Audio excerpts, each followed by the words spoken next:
dalam hitungan yang ketiga, 1, 2, 3. Kami mematahkan setiap siasat orang dan meruntuhkan setiap kubu yang dibangun oleh keangkuhan manusia untuk menentang pengenalan akan Allah. Kami menawan segala pikiran dan menaklukkannya kepada Kristus. Tuhan, silakan duduk kembali. Pengenalan akan Allah membuat kita tahu posisi kita ini siapa. Pengenalan akan Allah harusnya membuat kita sadar diri, tahu diri siapa saya dan saudara. Amin. Karena Allah kita Allah yang luar biasa, sementara saya dan saudara bukan siapa-siapa. Saya akan memberikan judul renungan firman Tuhan, yaitu hanya manusia biasa atau cuma manusia biasa. Akan kita sama-sama perhatikan Bapak Ibu, di dalam firman Tuhan ada 2 kali dicatat tentang atau kata manusia biasa. Di dalam Perjanjian Baru ini ditulis dalam bahasa asli dengan kata homo iopates dalam bahasa Yunani. Dalam bahasa Inggris dikasih kata of like feeling. Ya, saya tidak akan bahas bahasa asli dan bahasa Inggris, tetapi kurang lebih yang ditulis dengan manusia biasa dalam Alkitab itu pengertiannya bahwa manusia itu punya perasaan yang sama, mengalami hal-hal yang sama, atau apa yang kita kenal dengan sebutan manusiawi. Ya, manusiawi punya kelemahan yang sama secara manusia, punya keterbatasan dan juga punya perasaan-perasaan yang sama. Nah, kita akan perhatikan kata homo iopates itu yang saya sudah awali tadi ada di dalam 2 pembacaan firman Tuhan Perjanjian Baru. Pertama di dalam Yakobus 5 ayat 17. Yakobus 5 ayat 17. Elia adalah manusia biasa. Kata ini dipakai di situ sama seperti kita. Ya, dia nabi tetapi sama seperti kita, dicatat dalam Alkitab, ditekankan dalam Alkitab. Dan ia telah bersungguh-sungguh berdoa supaya hujan jangan turun, dan hujan pun tidak turun di bumi selama 3 tahun dan 6 bulan.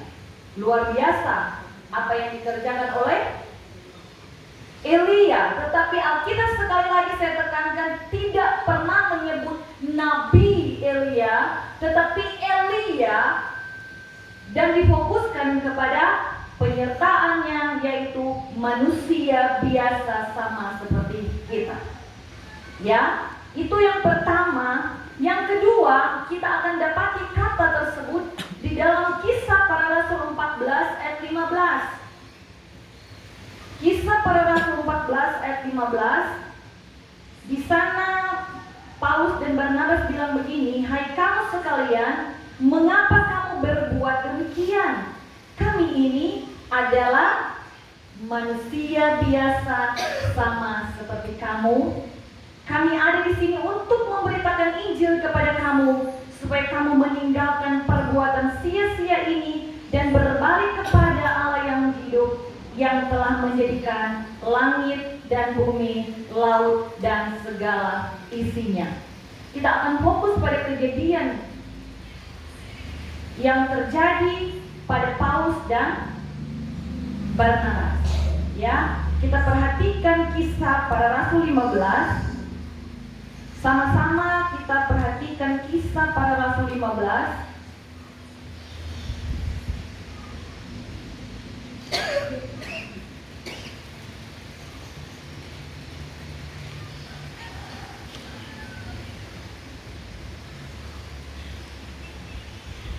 14 ayat 15, maaf. Kisah Para Rasul 14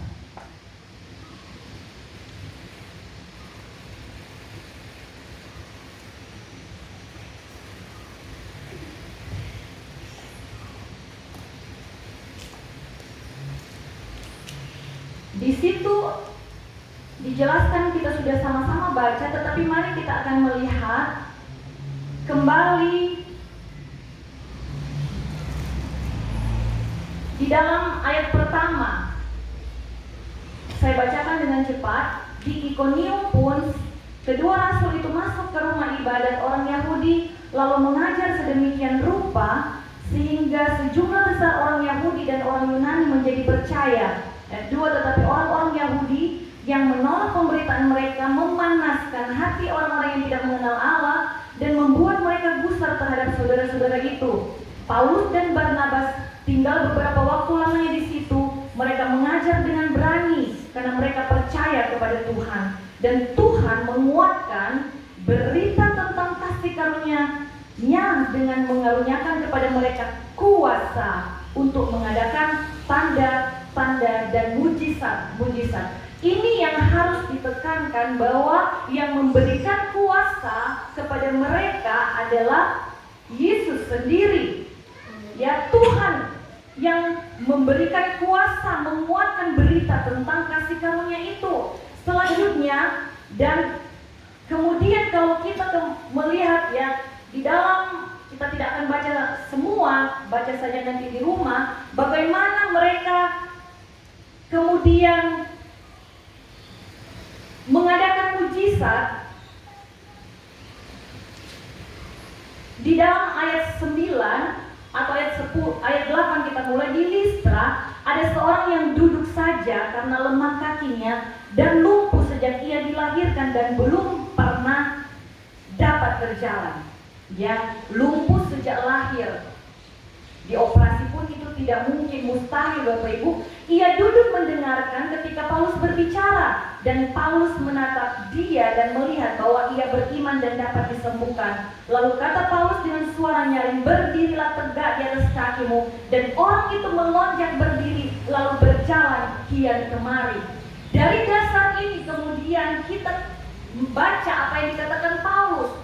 Karena setelah kejadian ini rupanya mereka akan membuat Paulus sebagai dewa mereka, sehingga mereka mau mempersembahkan korban kepada Paulus dan Barnabas. Bapak Ibu Saudara dikasih dalam Tuhan Yesus Kristus, ayat 13, maka datanglah imam dewa Zeus yang kuilnya terletak di luar kota, membawa lembu-lembu jantan dan karangan-karangan bunga ke pintu gerbang kota untuk mempersembahkan korban bersama-sama dengan orang banyak kepada rasul-rasul itu. Sehingga perlu untuk Paulus menegaskan dan sama-sama dengan Barnabas menegaskan, kami manusia biasa sama seperti kalian semua. Nah, mari kita kembali untuk sama-sama belajar.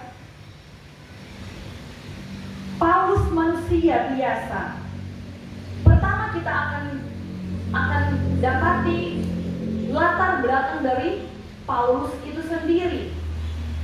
Ketika dia masih menggunakan nama Saulus di dalam Kisah Para Rasul 8 ayat 3 sebagai contoh,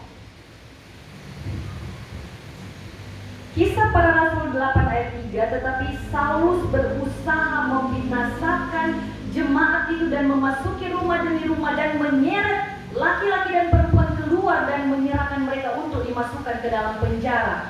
Bahwa kita mengenal Paulus ketika dia belum bertemu dengan Tuhan secara pribadi, dia adalah sebagai penganiaya orang Kristen, penganiaya orang percaya. Di dalam Kisah Para Rasul 26 ayat 11, di dalam rumah-rumah ibadat aku sering menyiksa dan memaksa mereka menyangkal iman, mengejar mereka, mengejar orang-orang percaya. Ini yang dilakukan oleh Rasul Paulus ketika dia masih menggunakan nama Saulus. Ya, dia belum mengenal Tuhan secara pribadi. Nah, saya dan saudara, kita ini adalah manusia biasa yang sama juga dengan Paulus, yang latar belakangnya mungkin tidak baik, latar belakangnya penuh dengan dosa dan kesalahan, ya. Serta mungkin saya dan saudara seperti halnya dengan Elia. Kenapa dikatakan Elia? Seperti pembacaan kita tadi, melekat dengan Elia apa yang dinamakan dengan manusia biasa kita baca. Nah, Elia yang sudah mengadakan mujizat besar itu ternyata manusia biasa juga yang punya perasaan takut. Bahkan dia ingin mati, Bapak Ibu. Saking takutnya. Kurang apa dia dengan mujizat-mujizat yang dia lakukan?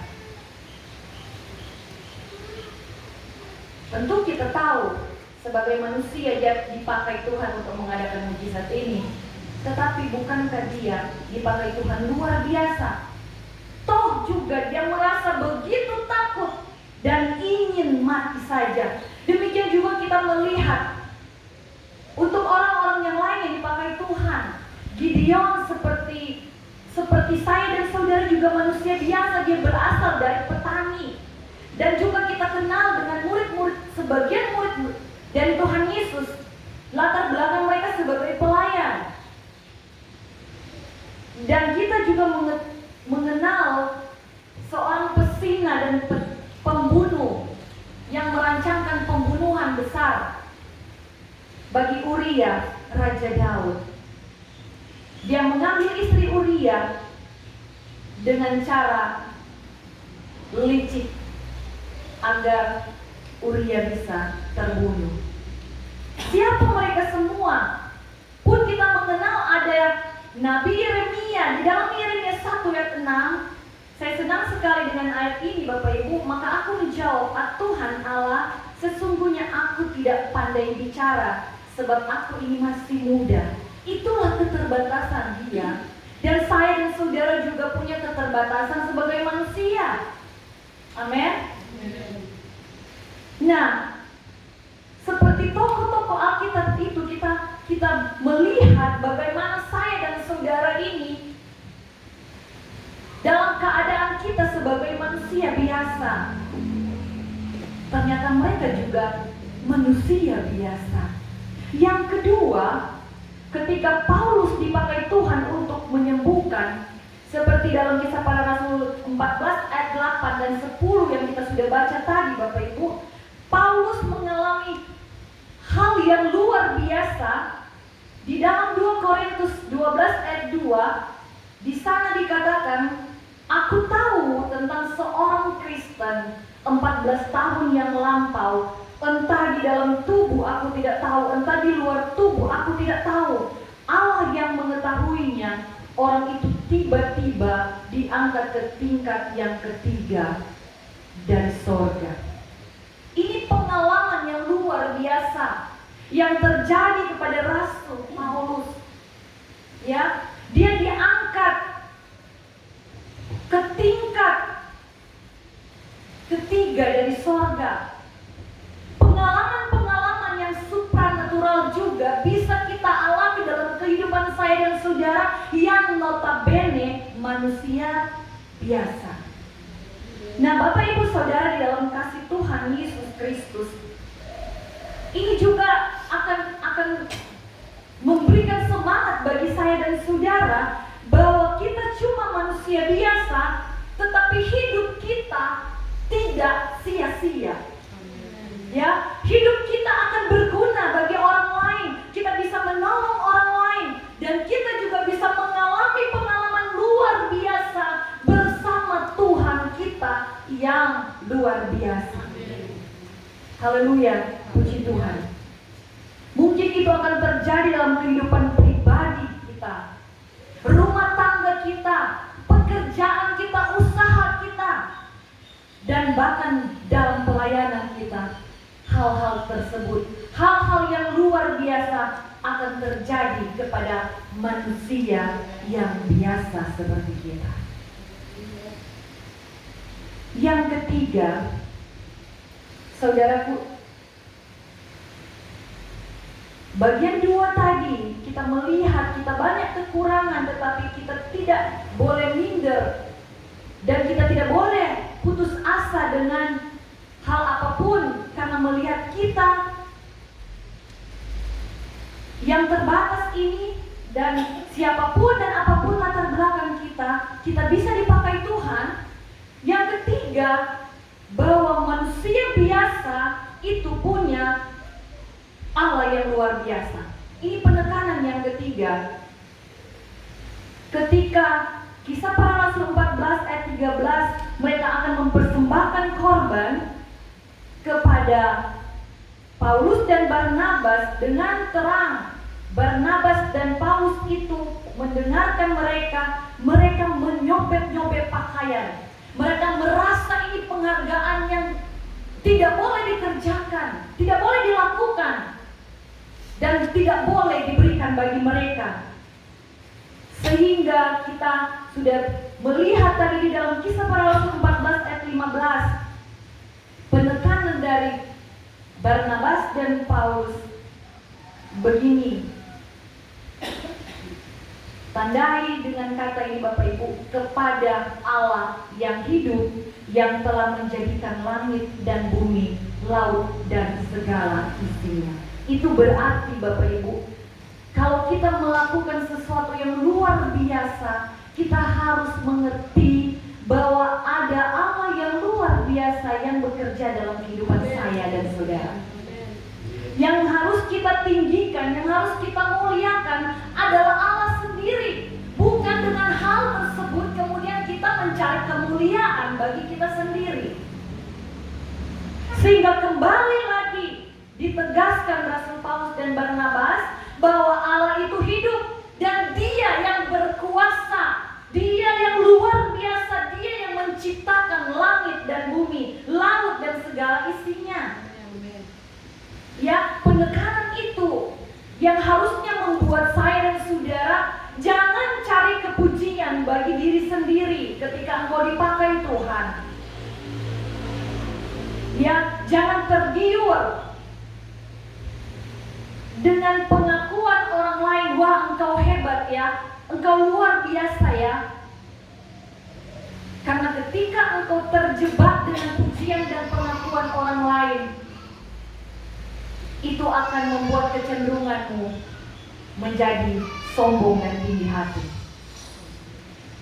Jadi perhatikan Bapak Ibu, kalau kita berhasil, itu semua karena Tuhan. Dalam hal apapun, dalam pelayanan, dalam kehidupan apapun di dunia ini Bapak Ibu, kehidupan sehari-hari pun, kalau engkau berhasil, jangan makan puji. Filipi 2 ayat 3 ditegaskan, Paulus bilang dengan tidak mencari kepentingan sendiri atau puji-pujian yang sia-sia. Puji-pujian orang lain itu sia-sia, apalagi kalau ada maunya. Tetapi mari kita punya kerendahan hati.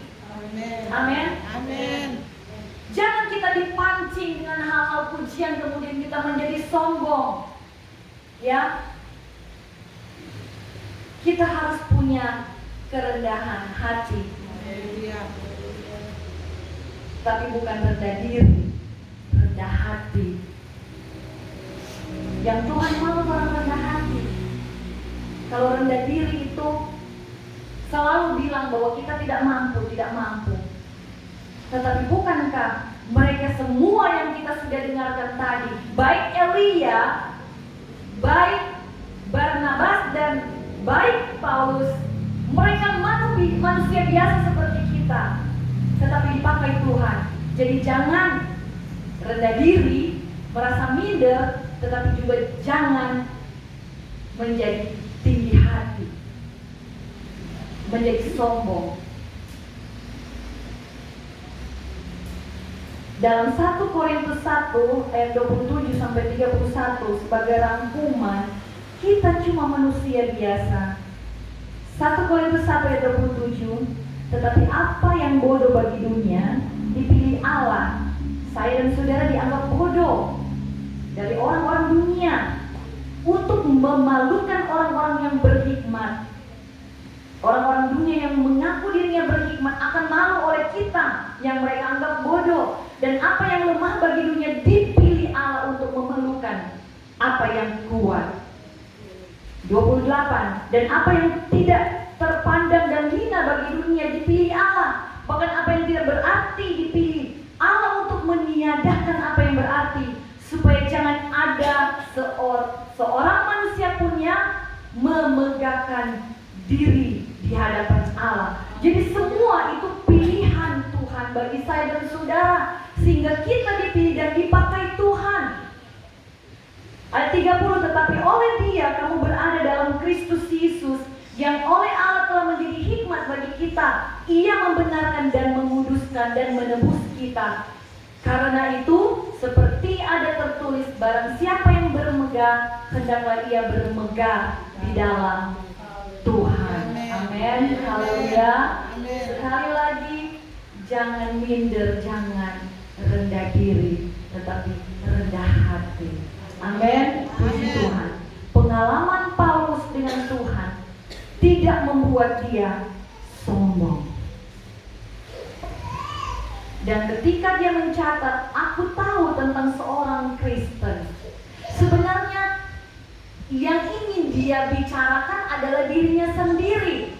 Tetapi karena dengan penuh kerendahan hati, bahkan untuk menyebut dirinya sendiri, yang Tuhan percayakan naik ke tingkat ketiga sorga itu, Bapak Ibu, dia tidak mau.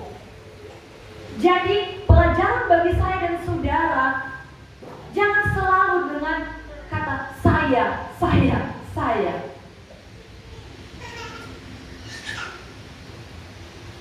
Saya pernah diberikan nasihat oleh hamba Tuhan. Kalau berkhotbah, jangan pakai banyak kata saya. Saya bilang iya, Mam. Terima kasih diteguhkan. Jadi Paulus bahkan tidak menyebut bahwa yang dia maksudkan adalah dirinya sendiri. Aku tahu tentang seorang Kristen, kata Paulus. 14 tahun lampau, pengalaman yang sebelum yang dia katakan di sini adalah pengalaman ketika dia sebelum perjalanan misionarisnya yang pertama, 14 tahun yang lalu dalam kehidupannya. Entah di dalam tubuh aku tidak tahu, entah di luar tubuh aku tidak tahu, Allah yang mengetahuinya. Jadi kembali lagi, yang dia tonjolkan, yang dia muliakan, yang dia angkat itu adalah Allah. Ayat yang ketiga, 2 Korintus 12 juga berkata yang sama.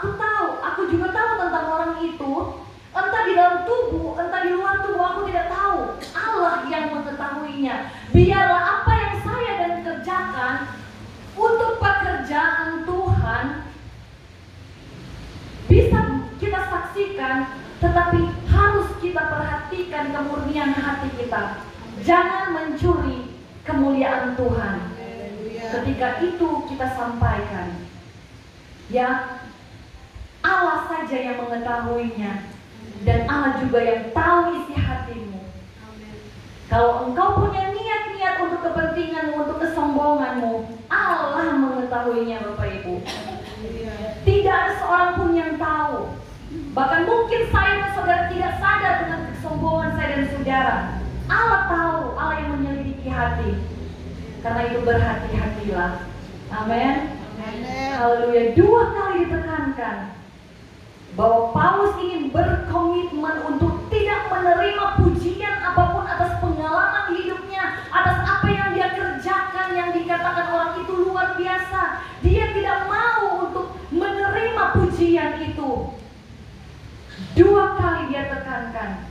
Peneguhan bagi saya dan saudara, harusnya kita berusaha sekuat tenaga bahwa kita percaya apa yang kita kerjakan, dan kalau kita boleh ada sampai saat ini hanya karena kemurahan dan campur tangan Tuhan.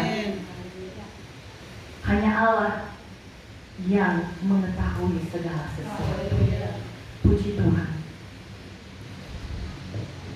2 Korintus 10 ayat 5. 2 Korintus 10 ayat 5. Paulus bilang begini, kami mematahkan setiap siasat orang. Pujian orang itu kadangkala adalah siasat untuk menjatuhkan saya dan saudara. Pujian orang itu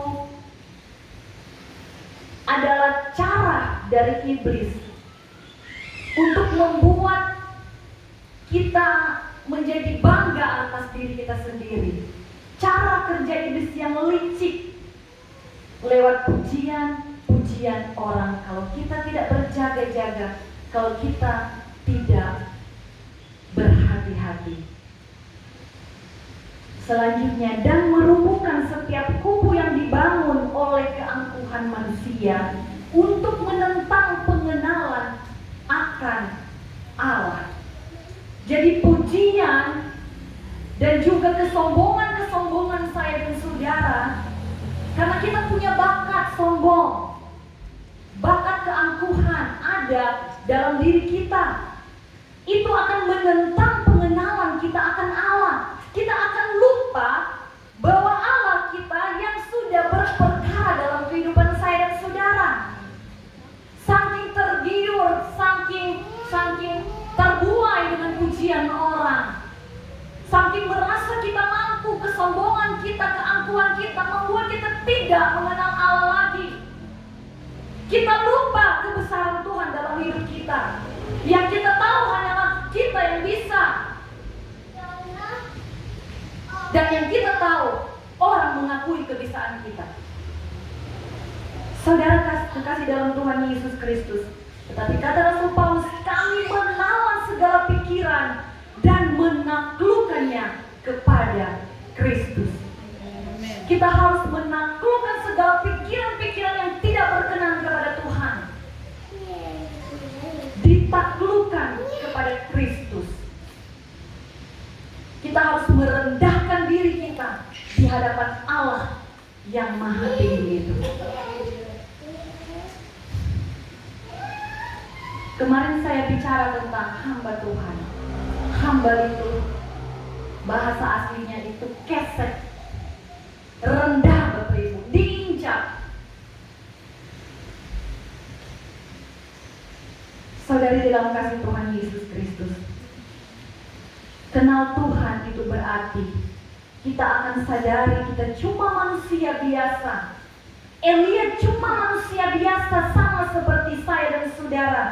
Tetapi itu juga harus memberikan semangat bagi saya dan saudara. Kita tidak boleh rendah diri. Karena Elia pun manusia biasa seperti kita. Dia dipakai Tuhan secara luar biasa.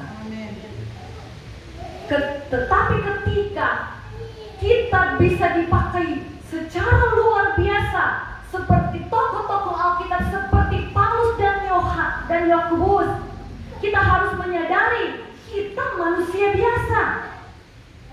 Tetapi kita menjadi luar biasa karena pemakaian Tuhan. Makanya semuanya hanya untuk kemuliaan nama Tuhan. Jangan jadi sombong dan tinggi hati.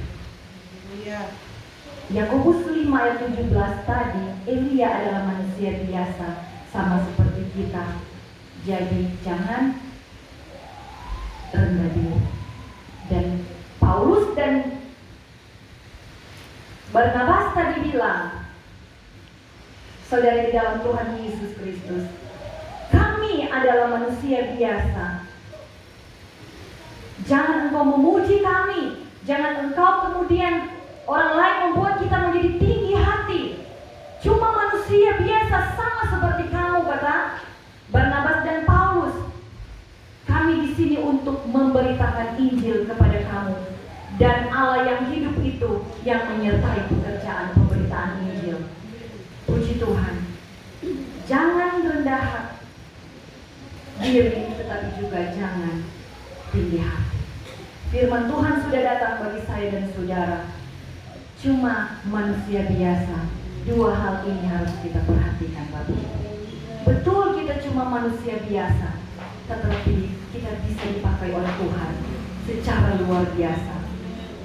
Justru karena kita cuma luar biasa, kita cuma manusia biasa yang dipakai Tuhan menjadi luar biasa dalam pekerjaan Tuhan. Di dalam kehidupan sehari-hari kita boleh berhasil. Kita juga ingat bahwa yang memakai kita adalah Allah yang luar biasa. Karena kita cuma manusia biasa. Puji Tuhan. Tuhan Yesus memberi